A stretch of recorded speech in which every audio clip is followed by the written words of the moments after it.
Helperbot 7, identification code 323-900.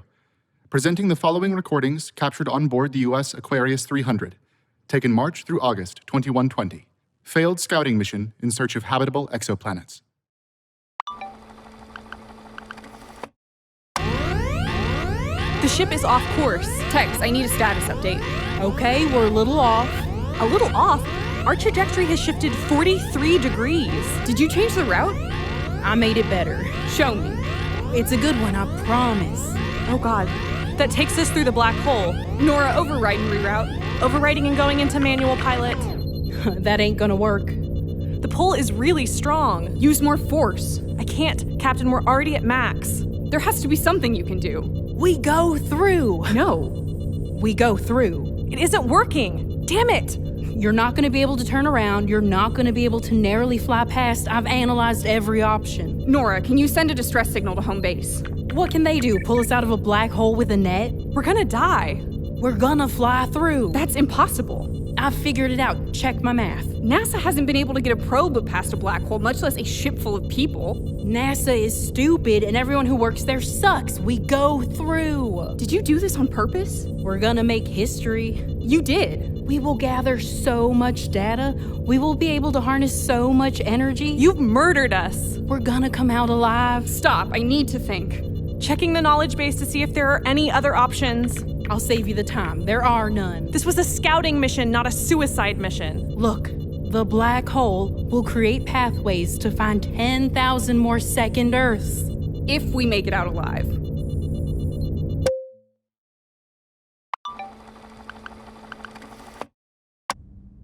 I failed. Captain Julie Covington, first woman to lead a scouting mission like this to find a second Earth. Big expectations, everyone watching. Failure. The first planet we found was covered in fire and gas. Keep going, I said. I want to plant that American flag into second Earth. The second one was so cold it damaged the engine of the ship. My son turned 5 that weekend, back in Texas. I told him I loved him over video chat. Mommy has to keep going, I said. Our connection to Earth was lost shortly thereafter. And now this, a black hole, failure.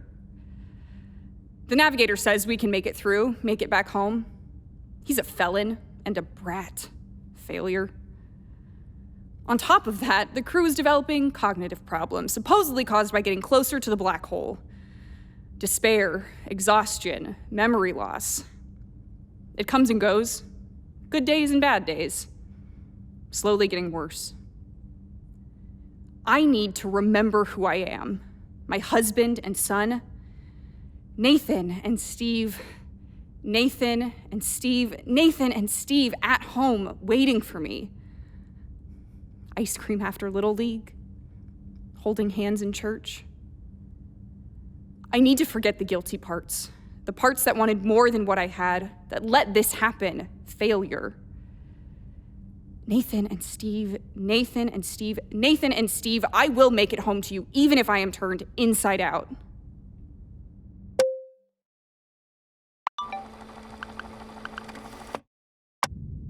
How many more minutes do we have? 50. Have you ever done this before? Religious punishment? Therapy. I don't need therapy. You flew us into the path of a black hole. I'm not crazy. It's gonna work. So you've told everyone. Do you understand quantum physics? My job is to support the crew members emotionally and spiritually. I'm not a physicist. Well, one trip through a black hole and we have enough data about how quantum travel works. We could find 100 new Earths 50 times faster. And this was a scouting mission. Then why are you here? Fucking priest in space. Fucking priest. Interesting. No one's ever called me that. Petey, can I call you that? Peter, or Father Peter, is fine. How did they let you on this ship, Petey? I could ask the same thing of you. How old are you, Tex? 20-freaking-1. I'm 25. That's pretty good for a mission like this. I think we're the youngest here. Oh yeah, boy priest in space converting aliens. How much did the Catholic Church pay for you to get here? Captain wanted to talk about you, Tex. Your anger issues, your problems with authority. Man, can't you just slap my hand with a ruler and pray for me? You have a complicated relationship to faith. Well, I thought we were talking about authority problems. Tell me about your family. Are they Christian? They're idiots. Sometimes I wonder how they made someone as smart as me. Why are they idiots? How many more minutes do we have? 48? Oh, God. Why do you believe in God? We're in space. We can look outside and almost touch the stars. A 21-year-old genius sits in front of me. I see so much proof. I wouldn't call that proof. That's okay.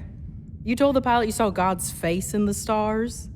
She told you. That was a constellation. Okay, then.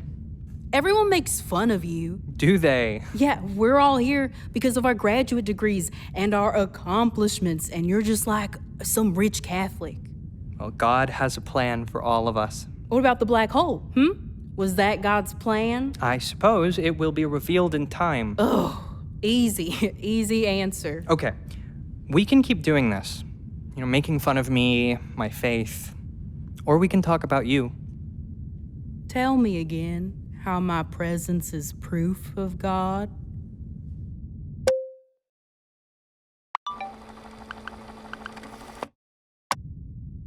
The humans forget their names sometimes, and I remind them. They forget words, and I provide those too. You are Julie Covington, captain of the Aquarius 300. You are Eli Williams, second in command. The word you can't remember is glasses. GLASSES. I keep an extra pair for you in my chest compartment, since you misplace them often. I am a humanoid life system preservation robot, Series 7. I am Helper. I do not forget, because my memory drive is the best ever created. I have made a joke. The most human-like robot ever created was made for only the most important tasks: cooking and cleaning and not forgetting. Isn't that funny? Ha ha ha ha ha! It is still in development.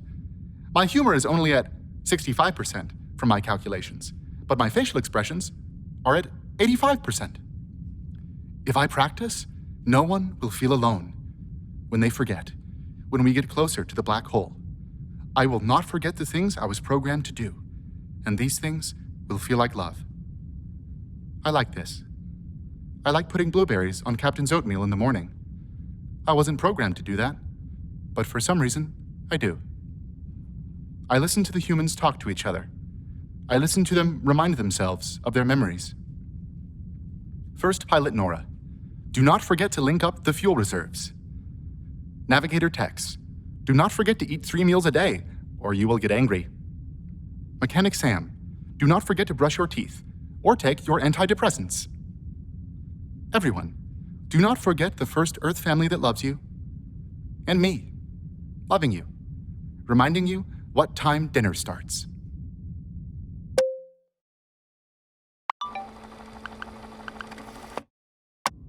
Britt Hartman, second pilot, second operations support. I'm number 2. I'm number 2. Don't remember that. Actually, don't remember anything. Earth sucked. Garbage Earth. We'll probably mess up second Earth as well. It's also number 2. Scouting for second Earth, they said. It'll be a chance to start over, they said. No more poverty, no more starvation, no more theocracies starting wars. And then they sent a priest and military personnel on the first ship out. I was born at the end of time. But luckily, I was good at flying and fighting and school. I was a star during the Second Civil War, flying planes during the day, telling stories on rooftops at night. And when they announced the mission to Second Earth, I said, I'd be good at that. Someone get me an interview. And when they asked me if I had any pre-existing conditions, I said no. Any patriotism problems? Who? Me? No. And I took that money. I like to get drunk and look at the stars. I like to talk to Mechanic Sam. I like to look at myself in the mirror with a spacesuit on and fall asleep to old world books. I like to forget about all the before times.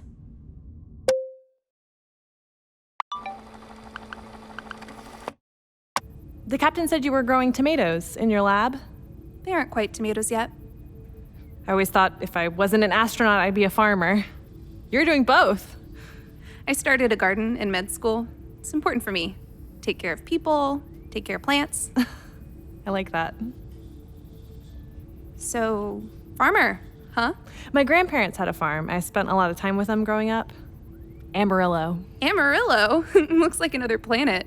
Must have been good prep for when you were the first woman pilot to take a mission to Mars. Big and flat and empty. I don't think Amarillo is a good prep for many things. Farming.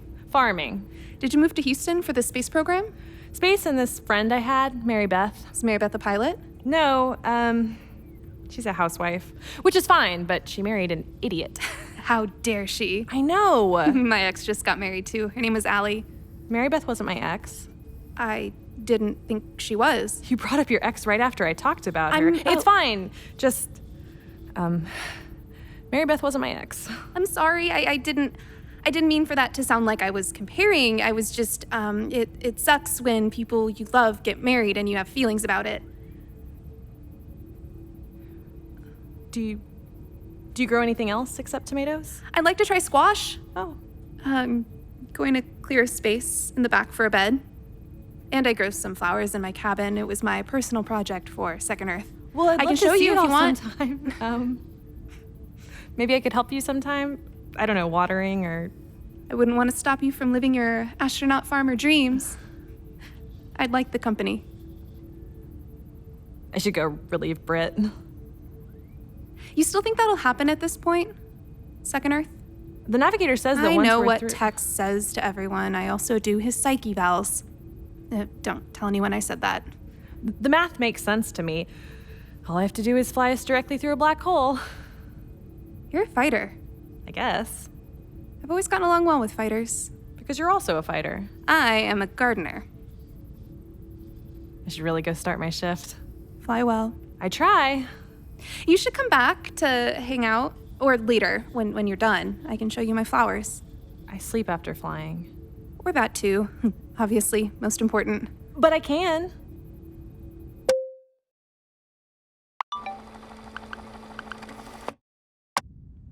Do not forget that red couch. 3 years ago, waking up, smell of vomit and ache. You saw morning, you stayed alive, comics on top of grad school assignments, smiling at ashtrays, survivor. Do not forget that they don't usually pick asshole addicts to be engineers on spaceships, but they picked you, Sam. Your hands and your stomach can build a rocket in the Texas heat with precision in spite of the shakes and the missing it.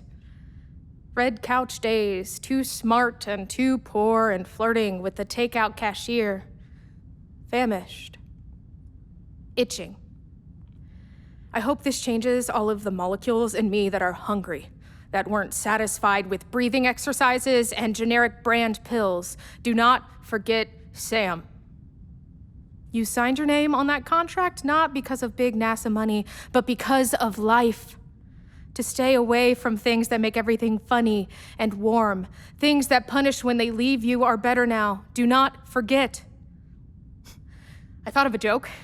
An addict goes through a black hole and comes out a little child. New, forgotten, unknowing the things I know, how to fix it, how I used to fix it bad. Something big and dark and breathless, subsumed. Here's to sleeping through the worst of it, to talks with Britt and text stupid sad kids. Pace yourself, go to sleep on time, laugh at black holes, be with Sam. Alone with Sam. Okay with Sam. Silent with Sam. Friends with Sam.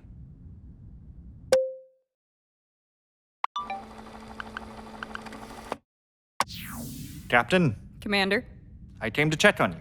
you don't have to do that. All right. Will I see you tonight? You don't have to ask how I am. My ship is being sucked into a black hole. We could all die at the event horizon in 3 weeks. I've been better. Roger that.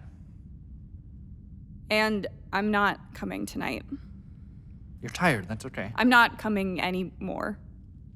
You're not. No. Eli, All right then. I'm sorry. No, it's fine. There's a lot going on, and there's a lot I have to hold on to. Emergency procedures for the ship, my son's birthday, data collection for mission control. I only have so much space and energy to hold on to these memories. Do you think it'll get that bad, the memory loss? This morning I couldn't remember their names. Nathan and Steve. I have a commitment to them. And sleeping with me somehow fucks up with your memory? Yes. I think that's called guilt, not memory loss. Okay, it's guilt. You don't have to stay and make it worse. Just like that. What happens in space, right? Oh, no. What about Houston? All those nights getting drunk together during training. That was irresponsible. No shit, Captain! Don't talk to me like that. What? Are you gonna pull rank? Lock me in my room like Tex? You're not in trouble. We just have to stop. You wanted me. I know. You came to my cabin first. I did. What am I supposed to do with that? I suggest recording your memories. It's been helpful for the crew. Coping.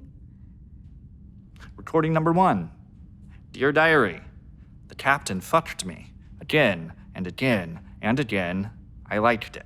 Do whatever you want. Recording number 2. I'm a dumbass. I thought you would leave them for me. Whoops. I was never going to leave them. Fuck me. You know I never was. I wanted to take you to California, my parents' beach house, take you sailing. I've enjoyed getting to know you. You don't have to do this. I'm sorry, Eli. You really don't have to do this. I think you should go. We could just keep it going until we get back. No. I won't tell anyone. Ever. I said no.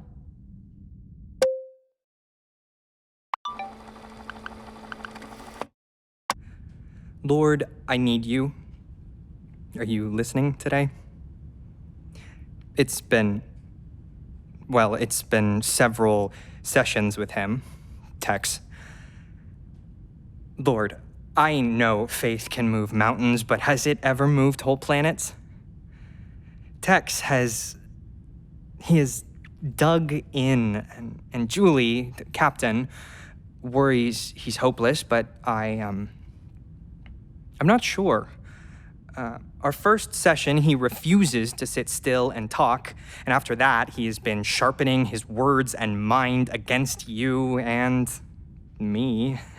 Petey boy, if God made us in his perfect image, how come your face is so busted? Reminds me of high school. You know, always praying because I was better at that than basketball, and a silent, omniscient you seemed a lot kinder than the other boys. Father Petey, he says, where is God? Outside the window? Endless cold heaven, empty and hurtling towards compression and heat and death. And it's amazing how easily, how abruptly he drags me wherever he wants to go in our sessions. Well, also in this empty nothing, drifting towards a more certain nothing, thanks to him, I thought I would feel myself closer to you up here. Amen.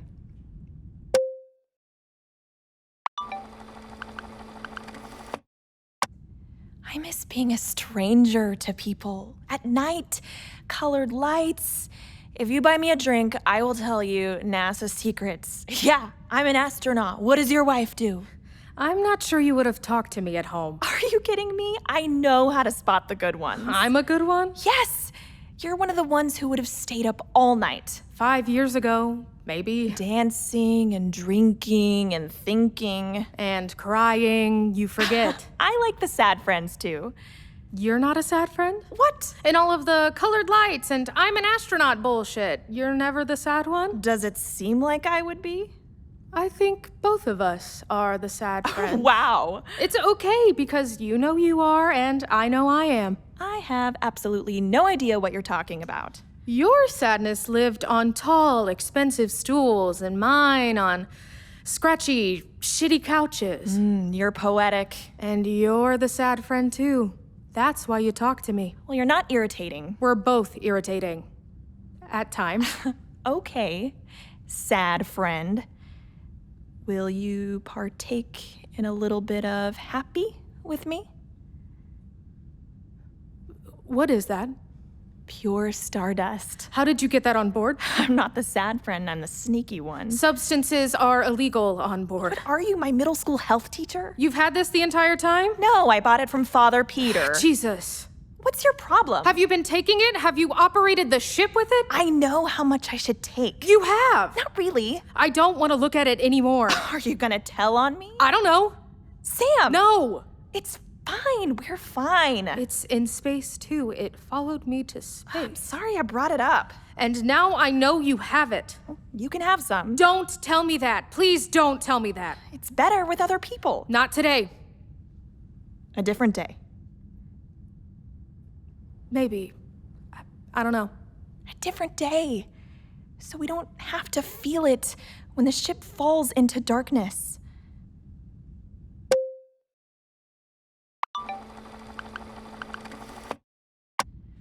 Research log 115, memory atrophy and exogalactic encephalopathy.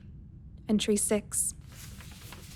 The aerospace medical field has always known that deep space travel has an adverse effect on core memories, as if our memories formed a tether between us and Earth. And the further that tether is stretched, the more it begins to fray, until all we can remember is the sterile echo of military-grade boots on aluminum floors. Cold War military strategists in the mid-20th century thought this would be an advantage when,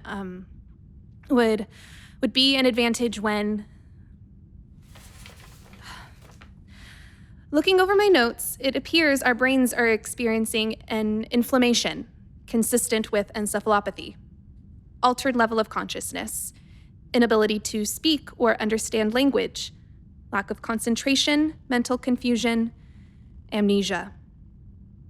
There is a lack of evidence to suggest a genetic cause, since psychological symptoms have appeared in every organic crew member on board.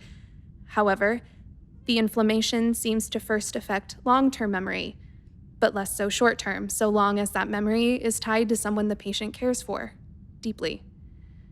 Leading me to believe the encephalopathy leaves the supramarginal gyrus, the part of the brain responsible for empathy and compassion, untouched. For example, Private Reyes came in for his psyche eval at 1400 hours. During our session, he was able to recite with startling clarity scripture Pastor Peter shared with him the previous afternoon, but was unable to recall the name of his childhood dog. His dog's name was Tex. He named him after himself. I'm concerned for my fellow crew members and for myself.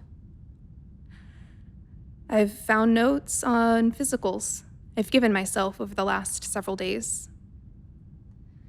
My heart rate is steady, but temperature is elevated, reflexes slowed, and most concerning, I don't have any recollection of these physical exams. My notes are lucid, if not overly detailed as if I knew. And Nora.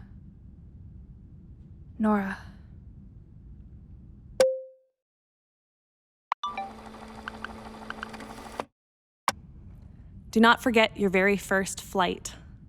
13-year-old Nora. Girls in glasses aren't really supposed to fly vintage planes, but I did. Over my grandpa's wheat fields in Amarillo. I always felt too small for my clothes and shoes, but you bet my feet reached those pedals. Do not forget telling that story to Doc, or Viv. Her plastic glasses and her vegetable garden and her questions. Have you ever been with a woman before? No, I don't know. But I think I want to. Late bloomer who flew planes instead of chasing girls because that was easier in Amarillo.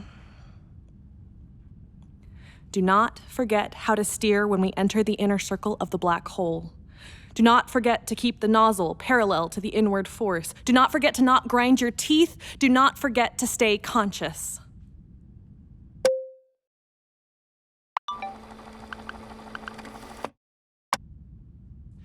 Why does this always happen?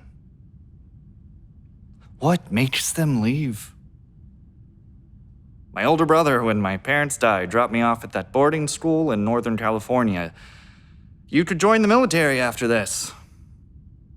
My ex-wife. Her red hair everywhere on my pillows afterwards. I can't be with someone who goes to space every 6 months.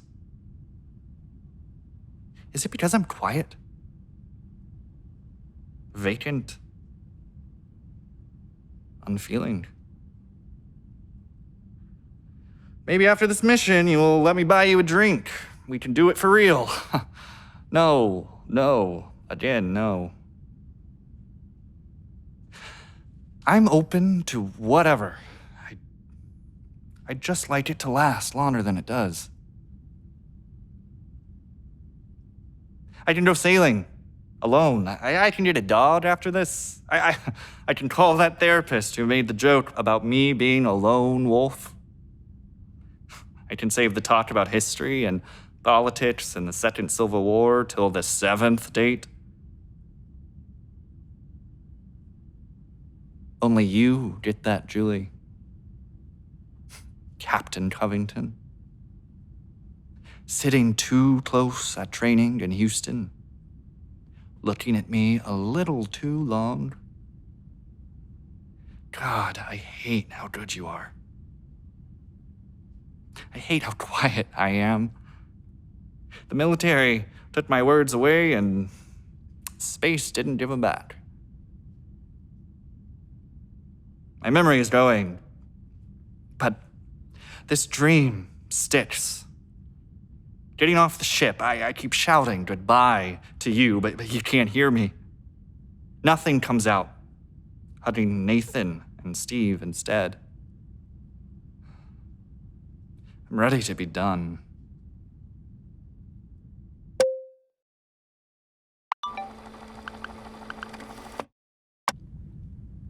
You're not sleeping. No, And the panic attacks? they're back. Well, I can see why you wanted to pray with me. Can you see why they made me a captain? Of course. I can't. Don't tell anyone. Well, I'm the religious idiot on board, so. Okay, and Nora looks up to you, all right? And Britt, she'd never say it, but she wants to be you. If she were me, then she would be responsible. How many times do we have to talk about whose fault this was? Until the black hole makes me forget how I let it happen. You can make yourself forget, or live with it better. Can you be guilty for all the things you can't remember? You're talking about the accident? Of course. There's nothing else that you feel guilty about? Is this a priest mind trick? This is a friend seeing high levels of stress and a complicated relationship to guilt trick. I don't want to talk about them. Who? Nathan and Steve. I didn't bring them up. But you did. Julie, it's okay. It's not okay. It's not okay, but it's happening. What should I do? Talk to God. Go to bed on time. Get us, all of us, through this first.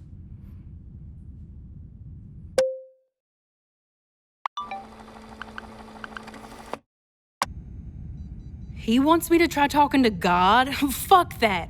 God doesn't care that I'm angry. Charging complete. 37%. Pete thinks he knows more than me. With his patient voice and fake smile. Can't fool me, dumbass. Charging complete. 59%. Believe it or not, I can see through people's bullshit. I know things. I'm good at math. I remember that. I don't have to try. I know for a fact that if we go into that cluster, that black hole, we're gonna find something so much bigger than this shit. Charging complete. 74%. That does not mean I believe in God. Math is God, bitch. Random numbers.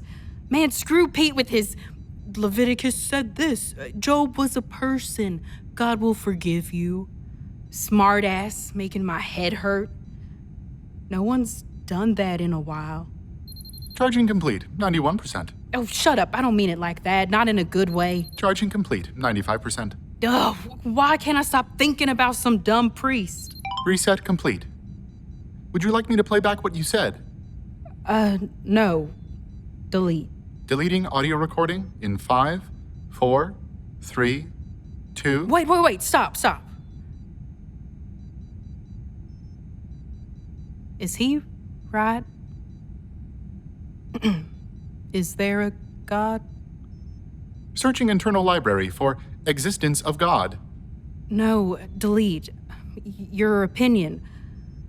Helper, are you a try-hard believer? I don't compute. Damn it. Would you like to try a different search? No. This is not a search. It is a conversation. What do you believe in? Myself? What about you? I believe in a large robot in the sky. Ha ha ha ha ha ha, I am making a joke. What does your family believe in? I wouldn't know. I left home before I could find out, I guess. There wasn't anyone that cared for me. You have someone here that cares for you. Doubt it. Burned all those bridges day one. Not all bridges. Father Peter cares for you. Yeah, because he's supposed to. Incorrect. Captain Julie ordered your sessions with Father Peter canceled. Excuse me? Approximately 3 weeks ago, she noted in my database that you were a, quote, lost cause, end quote, and ordered Father Peter to stop counseling you. You gotta be kidding me. I don't think so. Was that funny? I am still learning about things said in jest. What are you going to do? I'm gonna see who's funnier.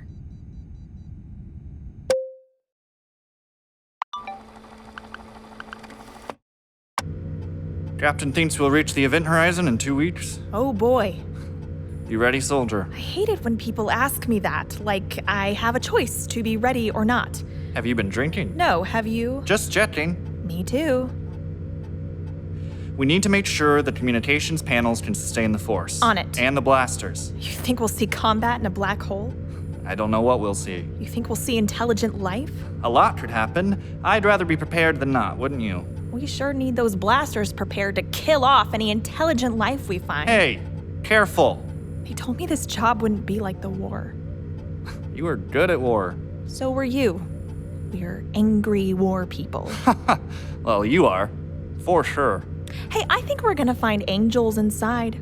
Best not to kill them on accident. Oh, I thought you weren't religious. That's why I recruited you. I'm sure we're going to see angels, the little fat, naked kinds with the instruments. Cherubs. Yes, exactly. Do you agree? Why don't you ask Father Peter? That's why he's here, right? Father Peter, will we see naked angels in the black hole? Daughter Britt, you need to brush your teeth and pray.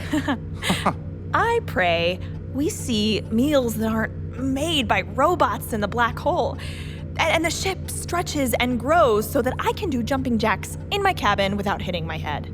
I just pray we're safe. Oh, come on, you can do better than that.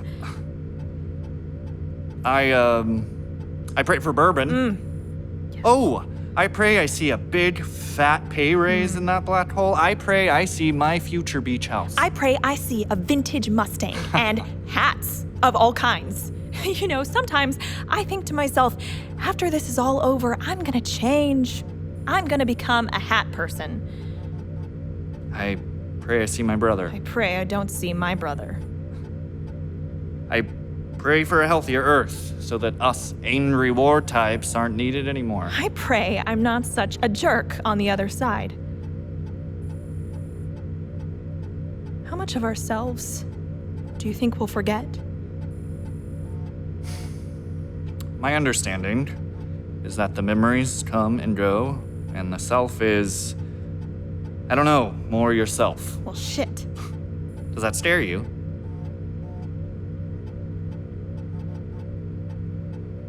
Look, you're a good astronaut, Lieutenant Commander.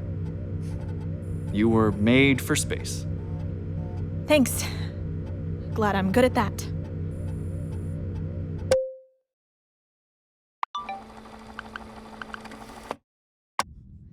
It's funny to me that I decided to work on spaceships when I am the most claustrophobic person I know. There's no feeling more claustrophobic than being trapped inside a metal vessel, being hurled through a vacuum filled with particles of hydrogen and helium with no escape outside of the impenetrable pressure-sealed doors. I know they're impenetrable. I inspected them. Airlocked to keep the pressure inside the metal walls at a comfortable level, making it possible to ignore and survive the crushing force outside. But what do you do when the crushing force comes from the inside? Where it's supposed to be balanced and livable? When you know releasing just a tiny, tiny bit of that internal pressure could fix a piece of multiple different problems, but to do so, you must ignore every safety protocol and crack open the impenetrable airlock doors just enough for a bit of release, but not too much, or else you end up thrown into yet another gaping hole of suck. I've looked out from the bottom of a whole lot of dark gaping holes, the worst being coming to in my sister's bathroom to the sound of my 10-year-old niece begging me to open up and eat cake with her, because even though her mom said I was sick, I still deserved a piece of the birthday celebration. Her mom was right. I was sick. I am sick. I got better, though. Rehab, AA, NA, sponsors, and sober living. I felt better. I was better. Till I wasn't. I fix things. It's what I do. I mean, I'm a mechanic for NASA. I'm an expert in my field. I have single-handedly saved missions with my quick thinking. If it weren't for me, there would be a whole lot more dead astronauts and shredded spaceships on NASA's hands, and I would give it all up if I could just fix myself.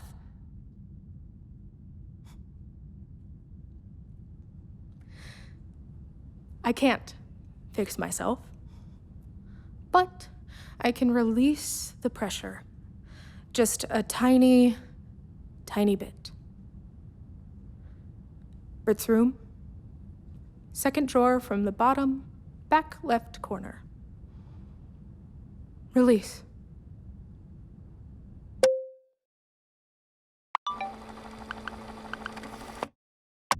Good evening, crew. Foods with positive childhood associations have been strongly linked to mood management and overall mental health. So I took the liberty of downloading the favorite meal entry from your personality files. Unfortunately, some ingredients were not synthesizable on the ship, but I have done my best to find replacements. Good evening, Captain. Here is your grilled cheese and tomato soup. The garden tomatoes are not yet ripe, so I have substituted 2 cups of ketchup, which has a tomato base and similar levels of sodium and vitamins C and A. It's a bowl of ketchup? Yes, Captain. Thanks, helper. My pleasure. Good evening, Vivian. Oh, and good evening, Nora. I was just visiting. Here is your glass of chocolate milk with straw, Vivian. One moment, Nora, while I grab... Thank you, helper, but can you just leave it in my room down the hall, thank you, please? Absolutely, Nora. Good evening. Chocolate milk for dinner? Are you a doctor? Shut up. Good evening, Britt. Here is your pad thai. Soy sauce was unavailable, so I substituted... Leave it at the door and walk away. Absolutely, Britt. Good evening. Good evening, Eli. Here is your steak, medium rare.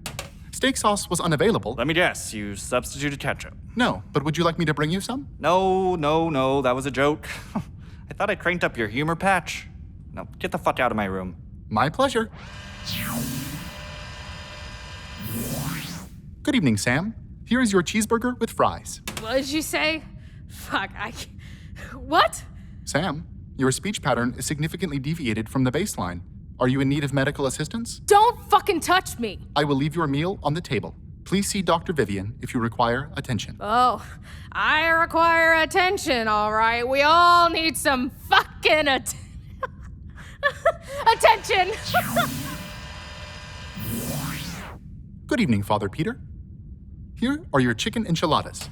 Chile de arbol paste was unavailable, so I substituted... That's very ambitious of you, helper, but I'd rather not know the full recipe. Thank you for the food. My pleasure.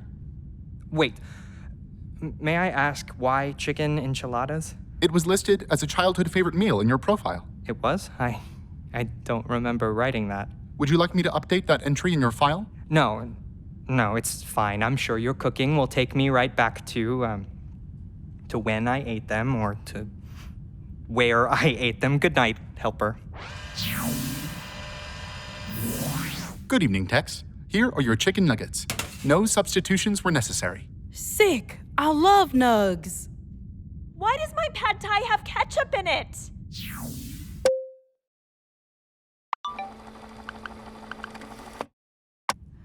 There's a list of things I can't forget and a list of things I can. I would love to jettison the memories of every stupid thing I've ever said, please. Or not said. Every sure to boys and silences with family and, oh, I can't, to drinks with smart and beautiful women. Also, I could sit alone at home instead. I would like to forget being a coward or feeling like one. I know that's not how this works. This works like, I know I used to know the math about how driving through this black hole would work, but now that's gone, and I just have to trust the version of me that was confident we all aren't about to be ripped apart. This works like I let go of knowing how to tend a garden because I only have so much brain space left, and I just have to hope that someone bothers to teach me how to do it again. The thing you cannot lose is steering. The thing you cannot lose is forward motion. The thing you cannot lose is knowing that this will be hard and you cannot pick the easy things anymore. Viv is not easy. Viv is the doctor and Viv is the doctor and Viv is the doctor, and she grows things, and that's good, and she's good. No, nice. I mean, also good, but she asks hard questions. She has warm hands. One time, she reached out mid-sentence and tucked a strand of hair behind my ear like it was nothing. Not meaningless, just something ordinary that I didn't have to earn. Just a kind of tenderness people owe one another. It was almost unbearable, the need to turn away and the willingness to do anything to keep her hand on my cheek. I think I was the first at something, and also Viv is the first of something for me. I need to ask her what it is.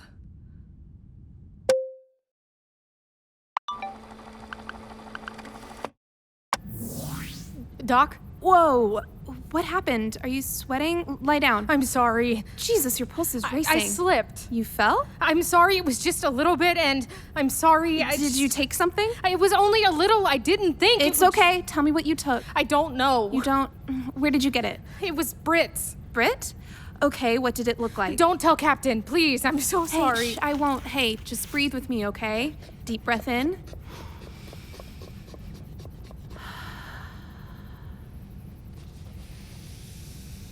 I fucked up. It's okay. I really fucked up. You're gonna be okay.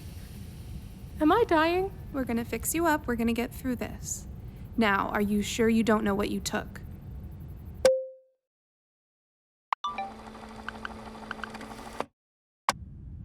I used to see your face so clearly. And he says it's just a cluster of stars in a convenient pattern. Well, I can't look at the stars anymore. I only see him. His crooked smirk in a cluster of stars in a convenient pattern. His angry eyes, his gaunt cheek, his holy neck. His hair falling in his face as he calculates our route, begging him to slow down. His divinity in the light of stars that are long dead before it touches us. And I ache for the loss of you, your face. Ache for the discovery of his. But that is not why I'm here. I am here to pray and, okay. I pray for Julie and for self-forgiveness. I pray for Doc and for peace. I pray for Nora and for surety. I pray for Sam and for warmth. I pray for Britt and for home. I pray for Eli and for trust. I pray for helper. Maybe robots can get into heaven. I pray for Tex. A spark of your ingenuity that has lost its way, and mine while he was at it. God, he has encompassed me completely, it seems. His mind, constellations, possibility itself. And I know only the righteous and the meek shall be granted the kingdom of your light, but can you make an exception just this once? If you don't let him in the front door, he'll just find another way.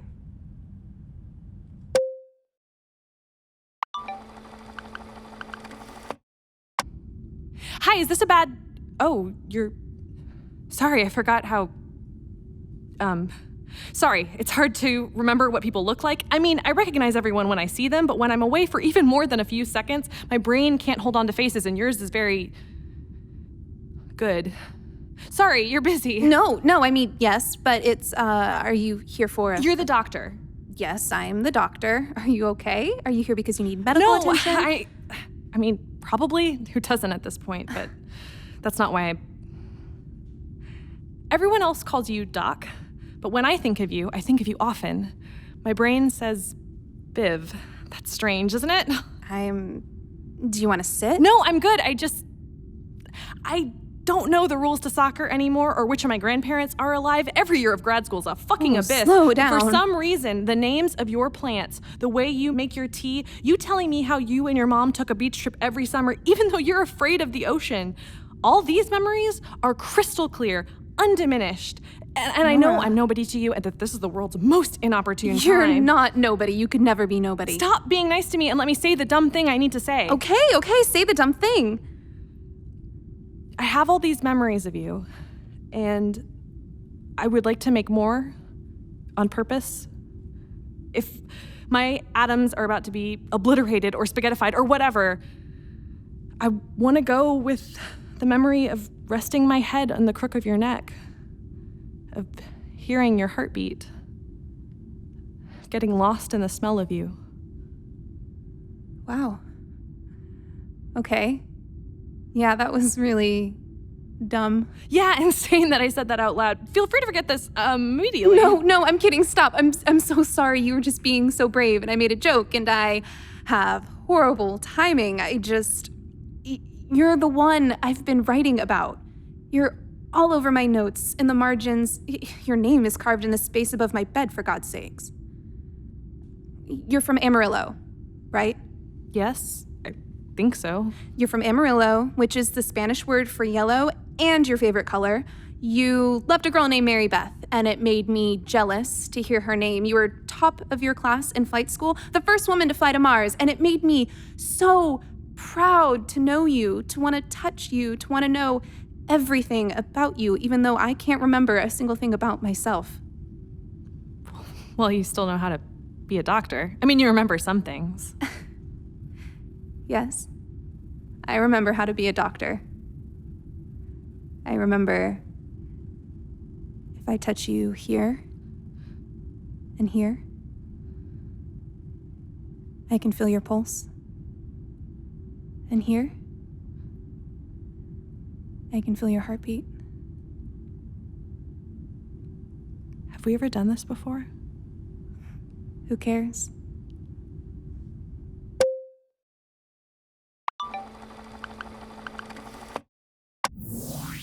Captain, is everything okay? We were supposed to meet. You sent everyone to bed. You and me, here. Are you confused? I think we should take our clothes off now. Julie, hey, I think you're... Oh, come on, Steve. Eli. Steve is your husband. At home. In Texas. Oh my God. You told me we couldn't do this anymore. Oh my God. It's okay. Steve and Nathan. Yeah.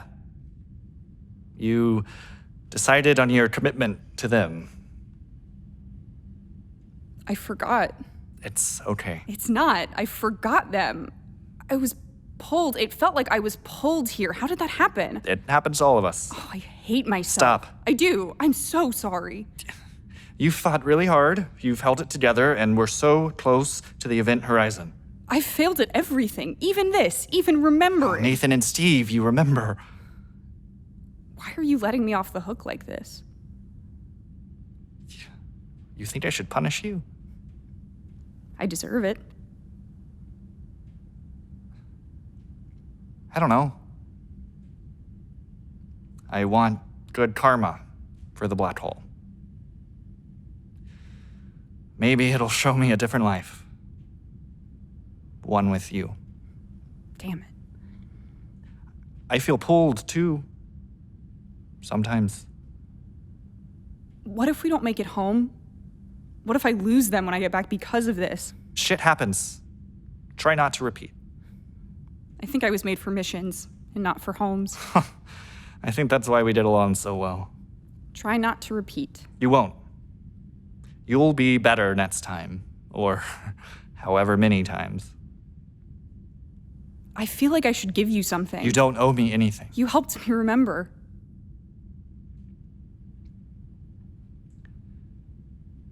Can you tell me what my brother's name was?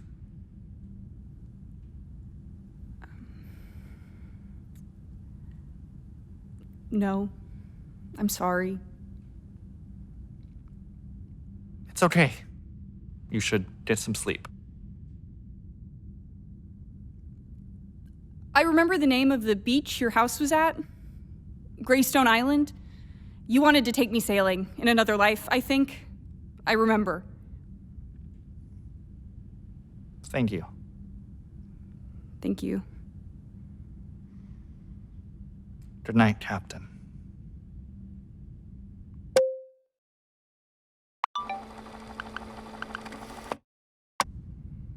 Captain canceled my sessions. Oh, I see.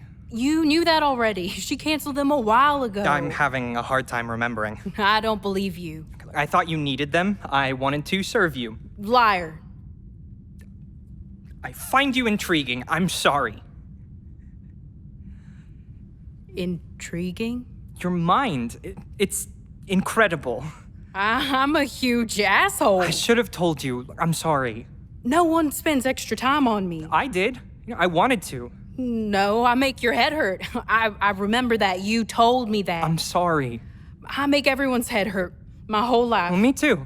You can't remember anything about yourself. How would you know? I remember the bad parts. The making people's head hurt part. As a kid, always praying, always better than everyone, or weirder than everyone. Someone should have ordered sessions for you. Yeah, probably. I can't remember why I chose God anymore. I just remember talking about God to the point that everyone hated me. I did that too. You talked about God? No, I talked about math. Oh, right. Sorry. Nobody saw into math the same way as me. All the answers. You have all the answers. I'm having a hard time remembering. When you get there, I want to know. I can't remember all the answers I thought I had. Why did you keep talking to me? Does it matter? I want to know. You made my faith unravel. Unravel? Well, shit. You were so sure of the answers, and I miss that. Being that way. You made me unknow. You made me feel like I could know again differently. You seem pretty damn sure of things to me. I can't even remember how it goes. What? Our Father in heaven, hallowed be your name. Your kingdom come, your will be done on earth as it is in heaven. And give us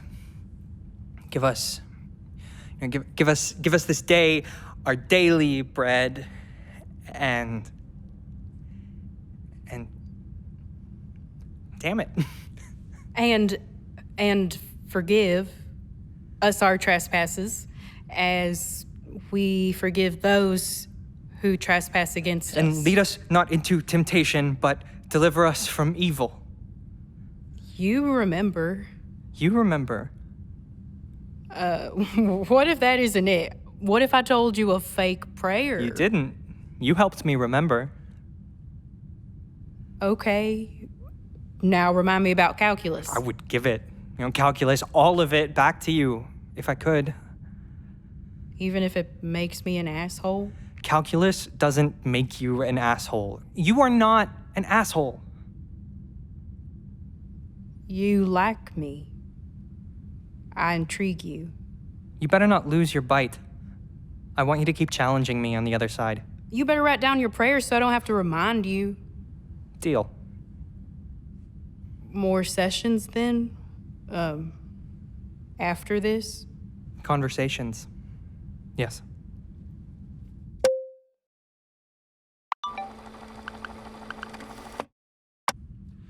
Surviving is muscle memory to me. It's funny.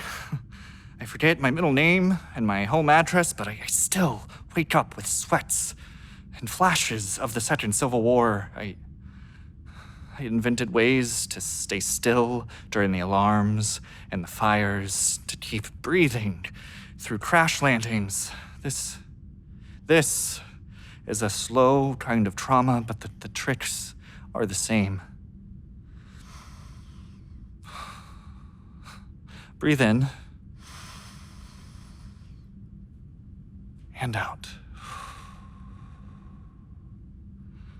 Accept. Do not be mad at still waking up, still in this place. She sleeps down the hall, probably turning with fear. I wish her the best in this next life. She's a good captain. I can't decide if I'm lucky or unlucky to have known her, to be here. But either way, I am.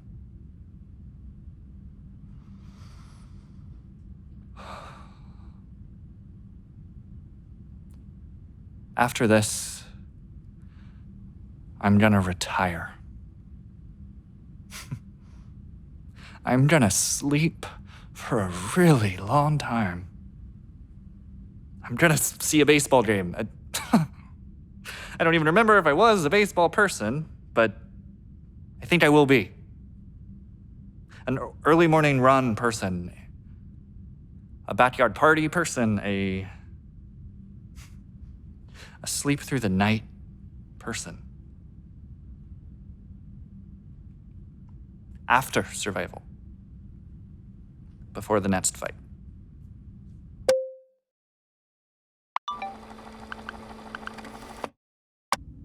And what's this? That is my hand. No shit, I mean the bones and stuff. And stuff. I don't know what it's called, you're supposed to tell me. Distal phalanx, middle phalanx, proximal phalanx, metacarpus. Okay, what's this? That would be my ass. No, what's it called? Gluteus maximus. You're mixing bones and muscles. What's underneath? Wouldn't you like to know? What's the scar? Looks like a laparoscopic scar, I think. Oh shit, did I have an appendectomy? Ding, ding, ding. You don't have an appendix. I don't have an appendix. Do you have an appendix? Looks like it. Fingers crossed the black hole doesn't give me appendicitis. Psh, I could handle an emergency appendectomy in my sleep. Do you really think you could? Yes. Really? I'd have to. Well, that's easier said than done, right? You used to have to tie your shoe, but at some point your brain had to choose between tying your shoe and tying a suture. What are you getting at? You have so much you have to remember. You have to hold symptoms and muscle groups and treatment plans and surgeries in your head. There's limited space, and when the time comes, I can't start replacing all the bits you need to do your job. Okay, let's say that's true, because honestly, it probably is. At some point, I will have to forget you again, and you will have to forget me. Worst case scenario, you walk out of this cabin and our compendium of knowledge on one another is wiped clean. That's very bad. Yes, it is, but what happens? We die in a black hole. Okay, cool. Problem solved. Or we live, and we're stuck on the ship in God knows what corner of the galaxy, and all I will be is the pilot, and all you will be is the doctor, and we won't mean anything to one another. Okay, we're strangers again. Then, like before, I'll pass you in the hallway and notice the freckle on your cheek. And it'll make my stomach flip like it does now and every time I see it. Then you'll come to me for your physical, and I'll notice how your heart rate soars at my touch. And then you'll come to my cabin and linger at my flower beds, carefully cataloging them in your mind, either to impress me or just to spend more time in each other's company. And eventually, you'll be brave again and come bursting into my lab, not taking a single breath until you can kiss me. And I'll fall in love with you over and over again until it sticks. That's the worst case scenario. Okay. Think I can do that? Now, kiss me before you have to go.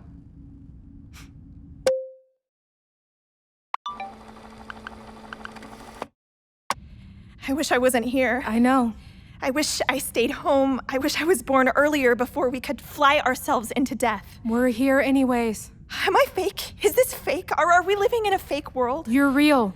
You're coming down from a high, I think. We're about to enter a black hole that's really fucking real. Does that feel better? Will we die? I don't know. Will I come out deformed? I don't know. You will be different. I wish I stayed home. We're waiting it out.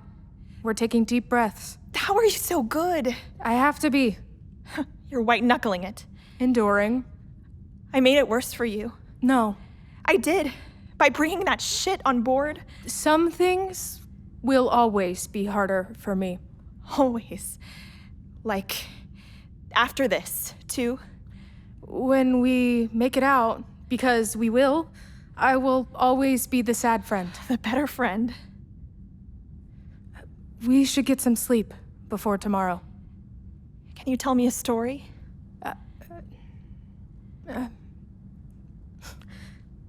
I don't remember any. Can you sing me a song? We are here anyway. We are here anyway. We are here anyway. We are here anyway.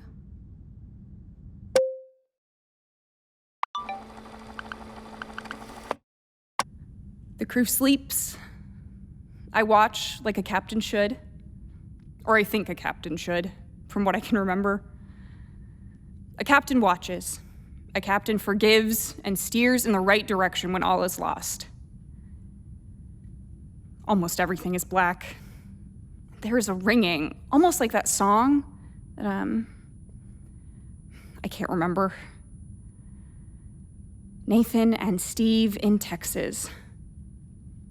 Julie, nervous, guilty, wanting, always. Julie, kind, smart, still learning.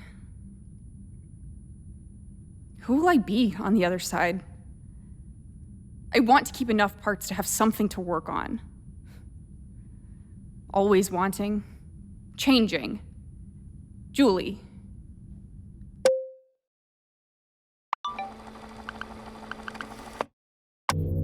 Captain, we're coming up on the event horizon. Thanks, Britt. Nora, how are the energy reserves? Energy reserves? The ship's power? Great. Fine. Everything's great. Did you forget how to fly? Did you forget how to navigate? I don't know. Tex, what about the navigation plan? Is it uploaded? I forgot how to upload. What? I wrote it out here. On paper. You want me to do this manually?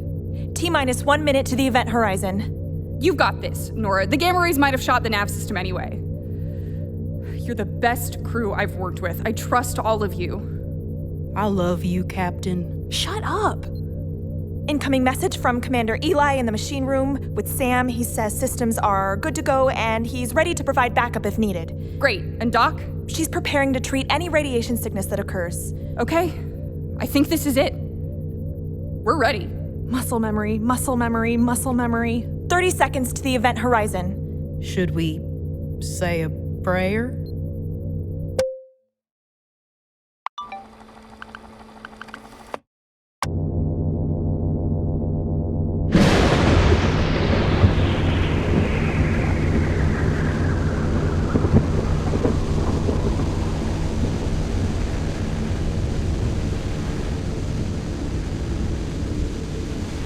I thought of a joke. An addict goes through a black hole and comes out a little child. New. Forgotten. Well, I remember the beginning of everything. I remember being a fucking king. I remember fighting an angel. This is the part where I met you first. Captain Julie Covington. This is the part where it falls apart. I forget who I am. You're moving out? I keep dreaming these names over and over again. Nathan and Steve, Nathan and Steve, Nathan and Steve. We are here anyway. I knew it. I knew you were real, Father. Will you marry me? Ask me again in a year. Is marriage a bad idea? I want to travel more first. I want to know you. We are here anyway. We are here anyway. I remember solving for time. I remember solving for God. I want to know all of you. I remember them calling me crazy. I remember going to jail. My name is Guilty. You are Julie. My name is Nervous. I met you in Houston. We are here anyway. Where are my clothes? Where are mine? When I grow up, I want to be kind. I want to be loving. I want to love myself. Will you marry me? Yes, 1,000 times, yes. I want to build a rocking chair and sit outside and look at the stars. I want to find buildings in the country fallen and forgotten and build them up again different. I want to walk without shoes in my garden and memorize the feeling of earth. The forgetting was remembering. The falling was seeing. We have to fall into 7,000 more holes to be finished. Nora, do you take this woman to be your lawfully wedded wife? I do. I think I forgive you. I think I forgive myself. Viv, do you take this woman to be your lawfully wedded wife? I do. Why are you smiling? There is a pinprick of light ahead. I can't see anymore. Are you turning me into light? I am a hat person. I am a summer person. I am a drunk on the balcony person. I am a mean person. I'm not actually a person. I forgive myself. I'm an outline of a person, unraveling, undone. I am a line, a stretching line, a winding line. A line can't fight. A line can't be angry, can't drink or hurt. I am here anyway. Stay with me. Lines are formed and reformed as many times as they please here. Stay with me. I am sick of being a line. I build hands again to fly us home, and bigger lungs for deeper breaths. I build kinder eyes, a different gut, arms that can hold.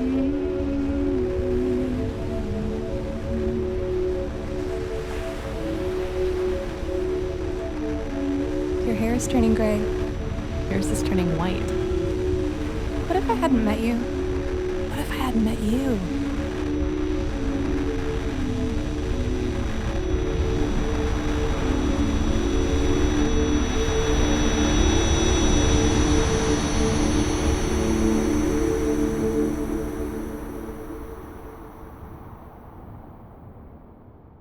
there is a pinprick of light ahead.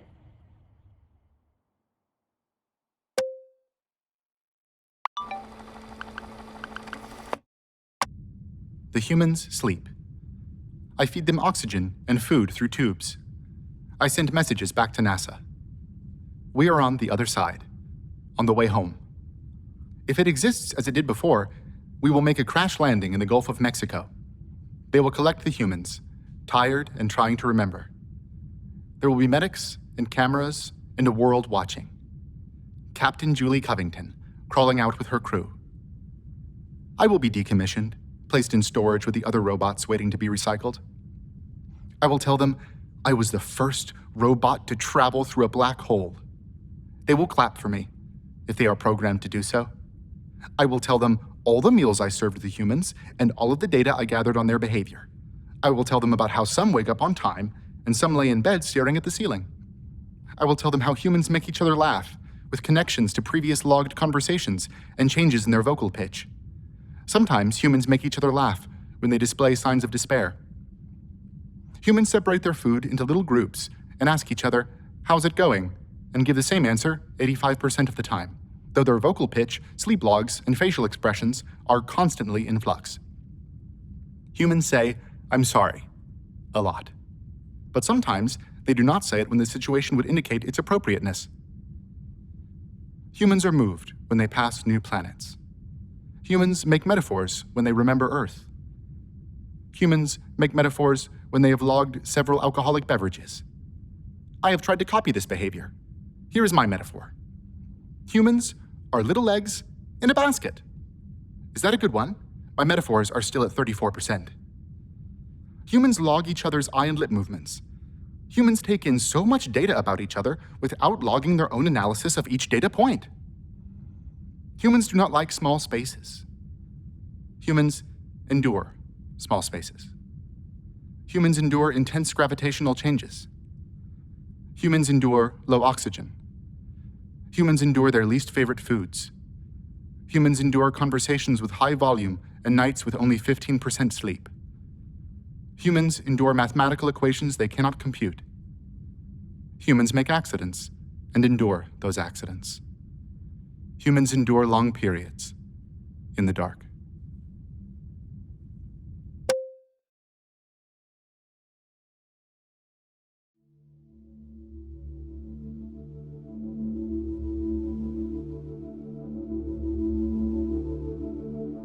Passage was devised by the Heartland Theatre Collective. Passage was directed by Marian, Kansas, and Rosalind Ferris.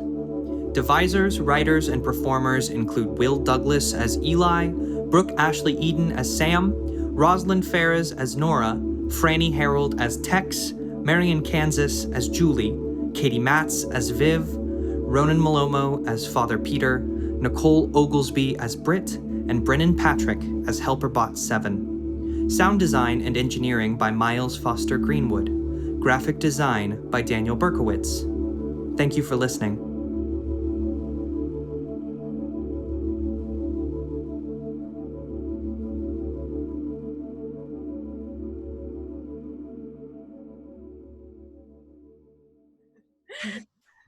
Hello. Thank you all so much for listening to Passage. We're so excited that you are some of the first people to hear this brand new radio play that us, the Heartland Theatre Collective, put together. My name is Marian, Kansas. I was a director and performer in the piece, and I'm also a producer for Heartland. And we have most of the creative team here with us tonight. Our remaining members who could not join us are here in spirit. Yes, thank you.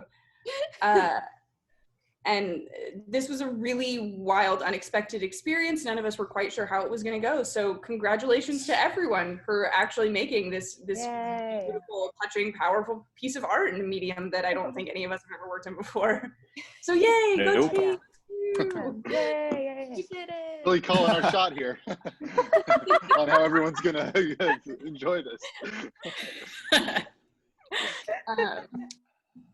And also a huge thanks to our sound designer, Miles, for making this sound absolutely amazing. This piece absolutely would not have come together in the way that it did. Cheers. Yes. Cheers. Cheers. Without all of your hard work. So I'd love to hear from y'all. I obviously have heard a couple different versions of the play being a producer, but some of y'all just listened to the final version. What was that like? Did it sound like you think it was gonna sound like? What were your reactions? I was super impressed with us. Like you said, like I don't think any of us have really worked in this medium before. I haven't even really done any film work or anything like that. So to go from the stage to a purely audio was scary. And I'm super impressed with how we all performed. Yeah, I think it's really cool that we managed to, over the course of however long we did this thing, but we managed like for 9 people to collaboratively devise and write a real play. And like some of us hadn't even met before, like recording day. And that's really weird and really cool. And technology's cool and kind of scary, but impressive. Yeah. I think it's cool.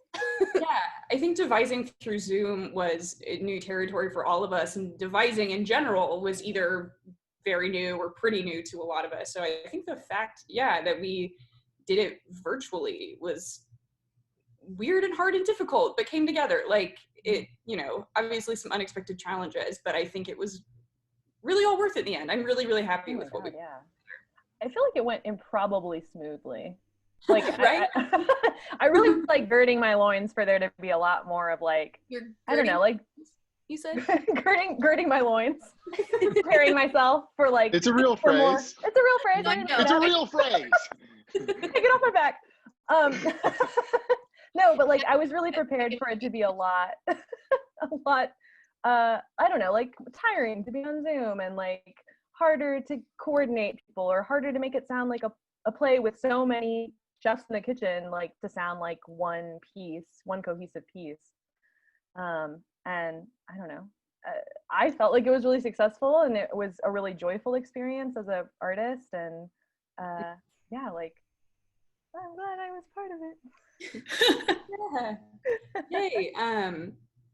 So we've talked a little bit we've already started talking a little bit about what the process was like on our end, but first, Miles, could you please describe for us what putting a radio play together is like? What is that process like? We gave you like 5 million recordings of different scenes and somehow it came into this wonderful, beautiful hour-long thing when I think you probably had like at least 4 times that in terms of recordings.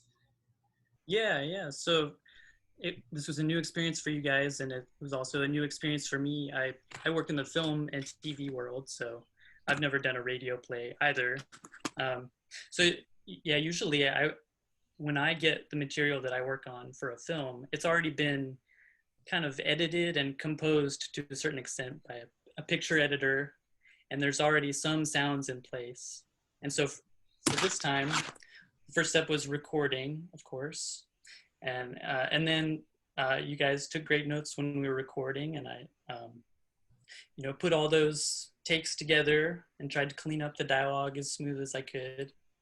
And then I worked from the script, actually, which is something that I hardly ever do with film projects. Like usually they don't send me the script at all because I'm looking at the screen and that tells me what sounds need to be in there. So this time I needed to really read through. And fortunately, you guys had lots of notes, or a few notes here and there about how the sound should be. And so that was really helpful to help me know what to put where. And beyond that, I just kind of tried to create the sound of the spaceship. And I used some of my synthesizers to create like spaceship noises and computer bleep bloop sounds and this and that, and the technical term. Yeah. Bleep bloops. Yeah, lots of bleep bloops, and I don't know. I just love. I found out that his the black hole music he had made himself, like in a phone call. I just was like talking with him about the sound, and then he was like, "Oh yeah, I made that," and I was like, "Miles, that's incredible." Glad you liked it. Yeah, I feel like it's really important to call out the sound design of pieces like this, because especially some of that background stuff that seems really time intensive because it has to be like under every scene. Just that those little bits of background noise are so helpful for informing the world, but when done well, sometimes it's something you just almost don't even think about because it just seems to sound how it should. So I just absolutely wanted to make sure we called out what a great job you did and how much work it took and how it really affected what we as a bunch of, I think, creative theater makers, but definitely not sound designers, could have done on our own. Thanks so much. You guys, you gave me great material to work with, so it was easy and fun to work on. So thanks for letting me help you guys bring this to life. Aww. Literally could not have done it without you, Miles. Truly. So let's zoom out a little bit and talk about the project as a whole. So actually, Katy and Nicole, since you are the other Heartland producers, could you tell us a little bit about just what we thought this play was going to be, and then how it sort of changed and evolved over time and became what it ultimately turned into? Ooh. I can start. So we actually had this Dougherty Art Center space reserved even before our last play, The Vineyard. We knew that we were going to have this space in 2021, like in 2019. We have it in 2021, but we also have it in 2020. Anyway, getting out of myself. But we thought that we were going to be producing a play that I wrote called Sugarland, which ironically was a post-apocalyptic play. But then the apocalypse seemingly happened, and it became very clear that that wasn't going to happen, the way that we planned. And we thought, if we're all going to be separated for a time, then we should at least be working with, try to connect with people who we love working with and try to be creative and stretch those muscles during that time. And we thought at the time when we started this in April that we would all be able to get together again and make a physical play in the space that we had started devising over Zoom. But then when it looked like that wasn't going to happen, we changed gears and decided to make it a radio play, which I'm so happy that we did, because we were able to, we didn't have just this project floating around that we would eventually make someday. We were able to make something during this time, which was so pleasing.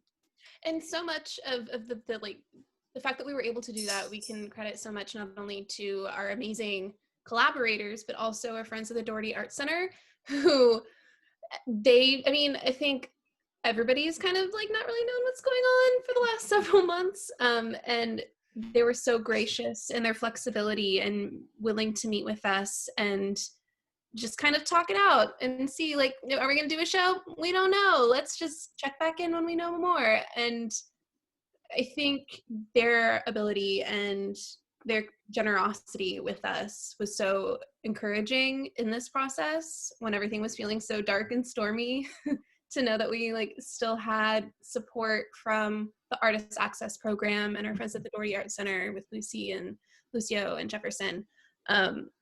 And the fact that we were still able to utilize that space so we could record this in a safe and socially distant manner.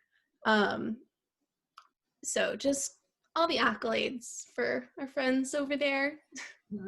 I also want to mention, since I guess we haven't talked about this yet, we started off with the idea of a sci-fi spacey world from the beginning of the devising process. So that was a part of this from the beginning, when we actually did think that we would all be going back in August to put up a play that we devised together.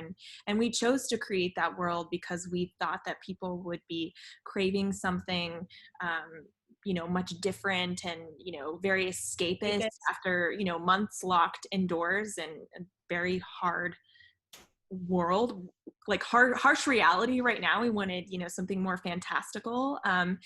And I'm actually really glad that we made that decision, because that translated so well to the radio play medium, because there's so much imagination that goes into the audience listening, imagining the spaceship and the world that these characters are living in. So it's kind of, it's things fell apart, but everything related to this just seemed to work out really well. I agree. Yeah, thank you all so much. Now I'd love to hear from some of the other collaborators. What was this devising process like for you? Had you done a lot of devising?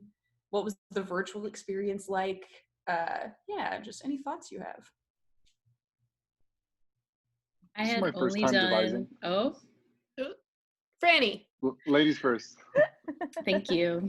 I had only done one other devising project with y'all, the Heartland Theatre Collective, but I was thinking about parts that I really liked about this devising process, and I really enjoyed the short stories that we all came up with at the beginning of this. I actually really loved the initial ideas that we all had, and then we weren't able to use any of them, and that is fine. That is so funny to me, and I think it just goes to show that everyone in general is adapting really quickly right now, and you have to, and I think I'm really proud of us for adapting really quickly.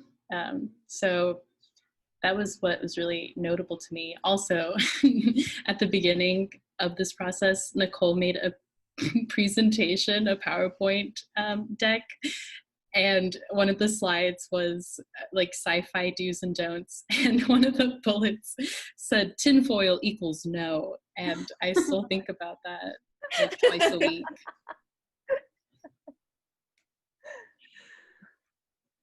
There was some real like, I don't know, like hunter-gatherer energy at the beginning in a positive way, of like all of us telling stories to each other is just like a way to get to know each other and also suss out like what each other's interests were in sci-fi as a genre. And like, yeah, I think back to that period like very fondly of like, it was really nice to just be like, yeah, I got a lot of excess energy and stress, and like all I have to focus on is like come up with a good story to tell my Zoom friends.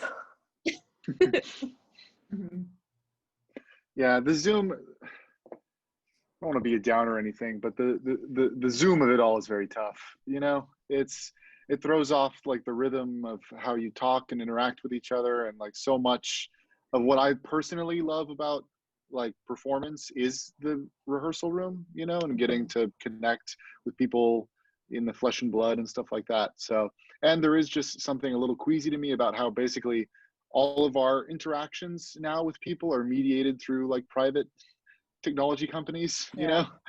We can't even share like any sort of intimate moment that isn't, you know, mediated like this. So that it took me a little bit, I guess, to get into the rhythm of the rehearsal process this way, but I think it turned out really well. And I think also in a way stripping a lot of stuff that can potentially be distracting allowed us to zero in on the work when we were actually like writing stuff, you know. It became a little bit more mercenary later on in the process, which I appreciated. But yeah, at first, yeah, I had the same sort of excess energy that Roz is talking about, and it just felt really weird to try and beam it all into this little box, you know. Yeah. Yeah. So I'm looking forward to devising in the future, not quite like this, you know. Yeah, we all are. Maybe. Yeah, so we've talked more about the sort of logistical side of devising, but I'd love to hear from y'all how, because in addition to all of us being devisers, we also all ended up being in the play, which I don't think was our original idea, but we all ended up in it. So I'd love to hear from you guys a little bit about like kind of where your character started and where your character ended. What was that journey like? You might also want to give everyone a little reminder of your character and your sort of main deal before explaining further. Oh, do we want to do really quick introductions of who we play? Oh yeah. Yes, that's probably smart. No one knows who we are. Yeah. Let's do it. Yeah. I think someone has to call shots to like say Okay. who's going in what order. I'll just do it in order of my screen. So Nicole. My name is Nicole, and I played Britt. And in order, my screen is Katy next. My name is Katy, and I played Viv/Doc. Marian, you're next. My name is Marian, and I played Julie. Next is Miles. I'm Miles. I was the sound designer. Next, I guess, is Rosalind. Yeah, my name is Rosalind, and I played Nora. Next, Franny. My name is Franny, and I played Tex. Brennan. Brennan Patrick, and I played HelperBot 7. Will. I'm Will Douglas, and I played Eli. Were we all in the same order for everybody? No. No. That was baffling. Okay. I don't know how video editing works. Maybe we'll just clip that, move That's it. Fine. Doesn't matter. Okay, then yeah, back to my original question. Where did you start with your character? What kind of work did you do, and where did they end up?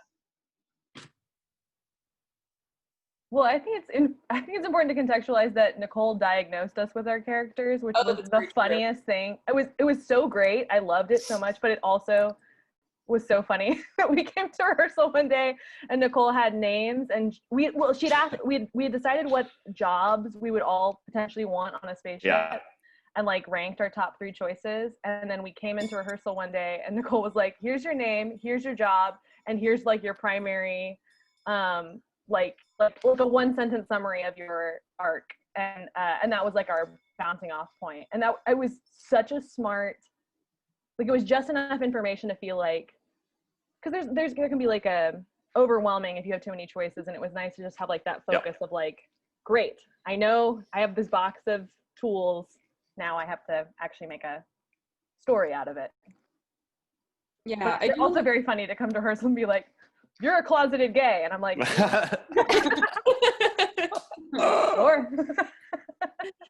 Yeah, I think it's also important to point out that when we were sort of having this discussion of like who is actually going to be in this play, like what are our characters going to be, in addition to coming up with those roles, Nicole, I think, rightfully pointed out this is an opportunity for everyone here, if they so choose, to play against type, which I think was fun for a lot of people. I mean, my type is director, so just like acting in general, it was like a nice, fun jump in for me. But it was also fun to see people get kind of excited about their characters, because it might have been someone they normally would not be cast as, or someone they've always wanted to play but haven't had an opportunity, stuff like that. So I thought that was really fun.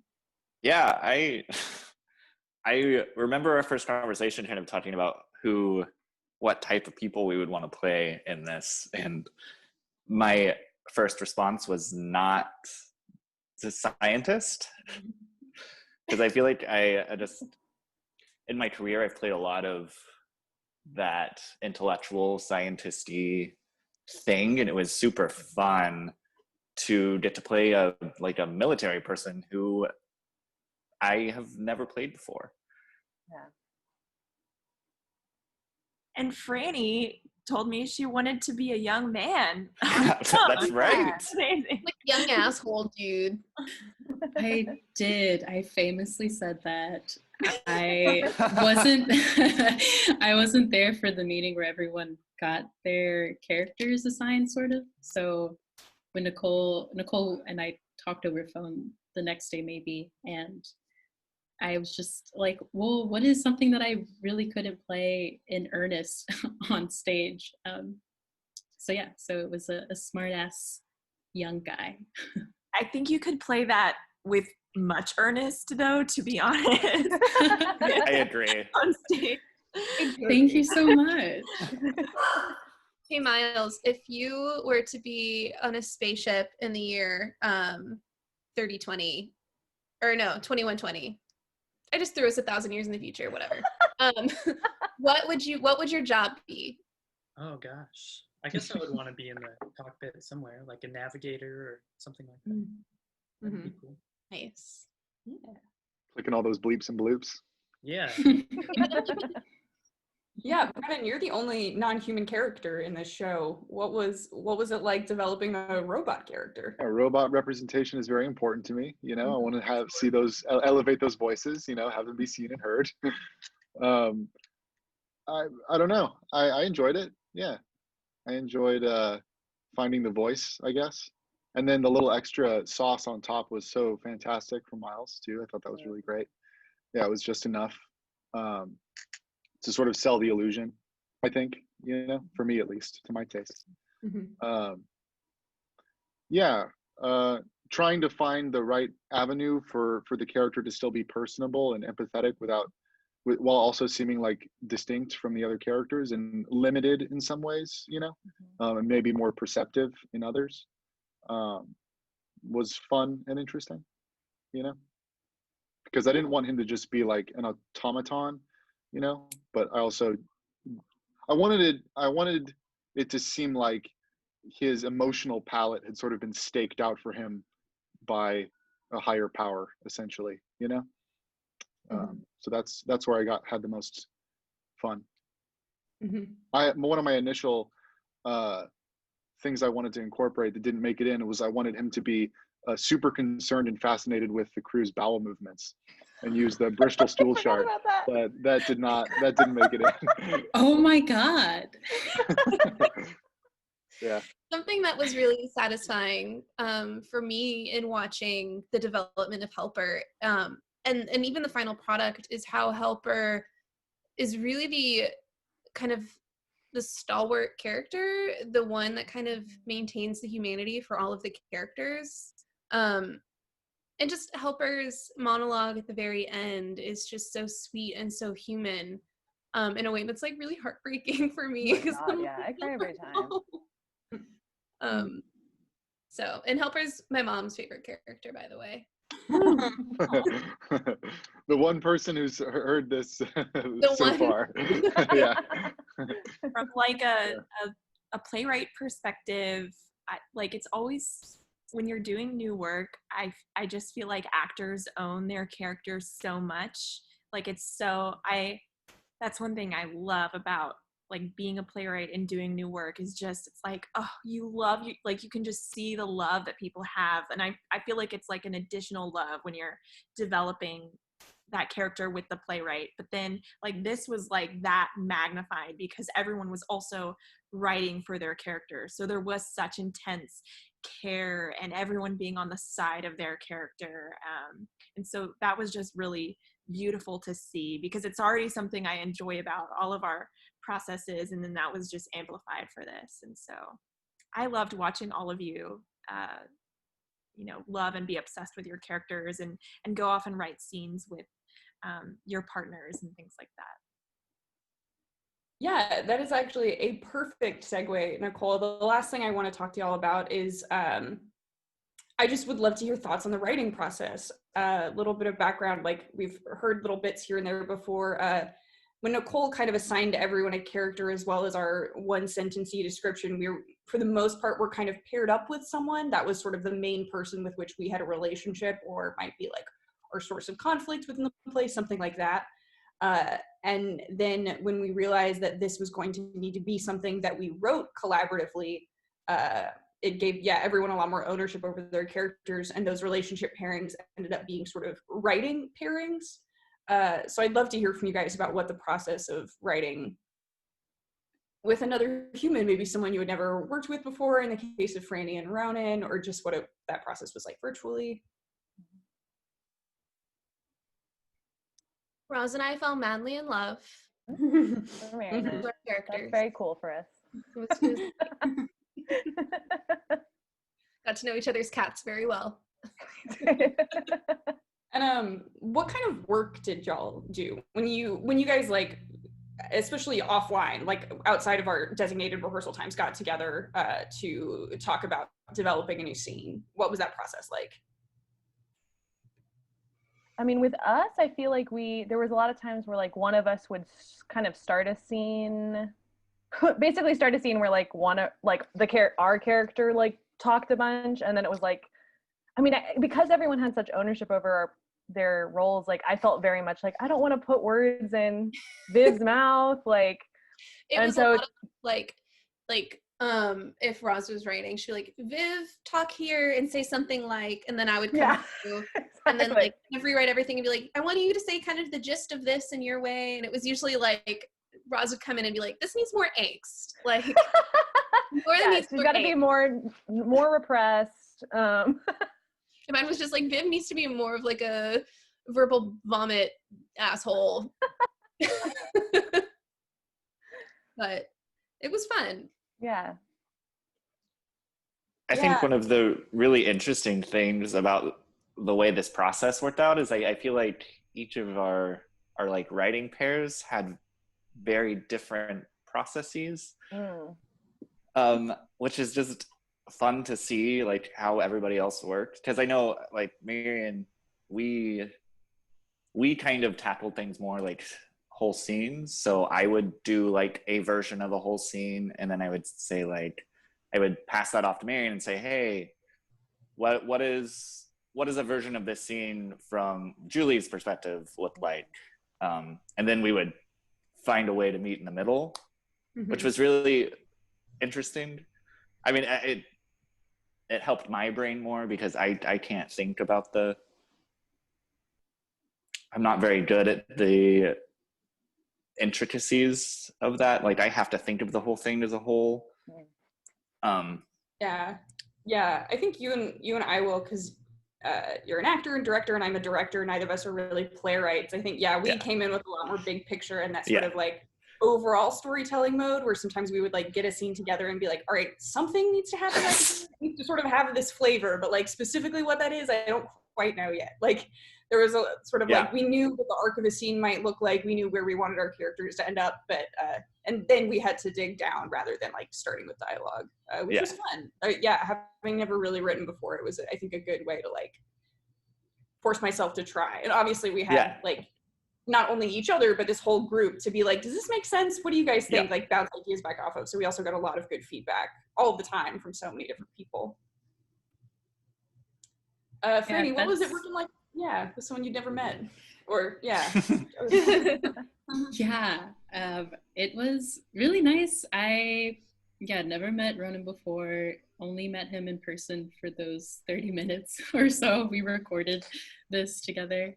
But I feel like our writing styles are very similar, which was nice to find out, because we would hop on like a Zoom call and then just work out of a Google Doc together. So we would work for like an hour or so and just kind of improvise what we thought they should say. And I think also because our characters were were like fighting most of the time until they're not, we were able to just be like, oh, shut up, you stupid priest, and then you too, you snarky kid. And we like everything that we were writing was so hostile, but we were being so supportive to one another like while we were writing. So that was really, really fun to do. I wrote my scene alone. I wrote the dinner scene, and that was fun. I wrote it because I thought it would be funny for Helper to. Cooking is such a human thing, and taste is such a, I think, is like a magical thing that we still don't understand. And so having something be lost in translation, I thought would be funny. And I also thought that because of the structure of the show, where we're bouncing around between all of these different characters and conversations, I wanted there to be a sort of center point that would reset the stakes and sort of bounce between every character in quick succession and remind the audience of basically their core story and their core conflict and what's happening, and also keep it light and airy and not get too bogged down in the seriousness of it. So that was sort of my goal for that scene. Another really fun thing, it just reminded me, was during the process getting random texts from people, and on the other side of that, sending random texts to people. Like Brennan just texted me randomly in the middle of the day, like, what's Viv's favorite meal? And I'm like, what is Viv's favorite meal? Let's see. And I think I named Tex's dog Text and just texted Franny, like, hey, you have a dog named Tex. And she was just like sick. And that was really fun. It was just like, because I mean, there's really no rules. It was just like, hey, these characters, I mean, they've been living in a spaceship together for months at this point. Like, obviously they know each other. So that was just really fun. It was just like the world building in this weird way with 8 different people. Fun. Bizarre, but it was fun. I think last but not least, I'd love to hear about your writing process, Nicole, especially so you can speak for Brooke, who wasn't able to join us. Yeah, so much like all of you, Brooke and I had a lot of conversations together. But I still was concerned about like everyone, as a whole. And so it was kind of fun to zoom in and out of y'all's writing processes. Like, so there was a while where I like kind of came into Franny and Ronan's and I was like, okay, we got to workshop this, over lunch one day. And then, coming into Will and Marian's. And so it's weird because, it was awesome. I got to like act and be Britt and like, have that whole relationship too. But I did still very much like feel like a playwright where I was concerned about everyone. Like at one point I wrote in, and this got cut, that like Julie was from Fort Worth. And so I was like, I really feel like I'm Julie, like, because as a playwright, you always feel like you're in your work a lot. And so, yeah, I was Britt, but I was like, I feel like I'm really Julie, and I feel like there's, I'm a little bit Father Peter. And so, it was lots of different hats that I had on. Yeah. I think that's like our motto for this whole show, is just like so many different hats at so many different times. We got it so much. But yeah, again, congratulations to everyone. We put together a beautiful piece during a very difficult time. And I, again, want to thank everyone who stuck around and listened and showed up for our premiere event and listened to all of our goofy faces talk about making art for a little while. So I think this is our goodbye. Thank you. Bye. Thanks for coming.